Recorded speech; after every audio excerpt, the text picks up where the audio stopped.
So on this film, kita hire Blastmaster. Blastmaster adalah satu company yang supply real weapons, tapi safety weapons dengan permit, dengan apa semua, and dengan blanks. Blanks tu pun sangat-sangat penting untuk artis nak feel. Because kalau dia just pegang toy gun ataupun a fake gun, dia akan buat aksi macam kita bukan buat filem pistol sengit. Kita tak ada keluar kereta cincin sengit. No. Kita tak. Kita tunjuk secara detail macam mana anggota menembak dengan menggunakan pistol ataupun rifle dalam. Dan dekat sini kita tunjukkan se-real yang boleh dengan cara tu.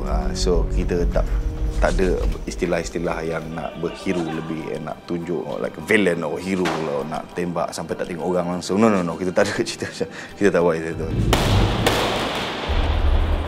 Sebelum syuting memang mereka akan bagi yang betul, dan it's very important to get it right lah. Macam mana nak pegang pistol tu, what is the right move.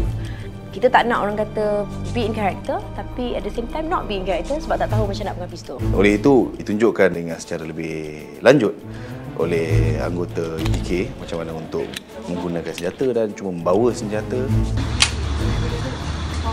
Yang best lah dapat pegang pistol bila rasa dah dapat tembak tu.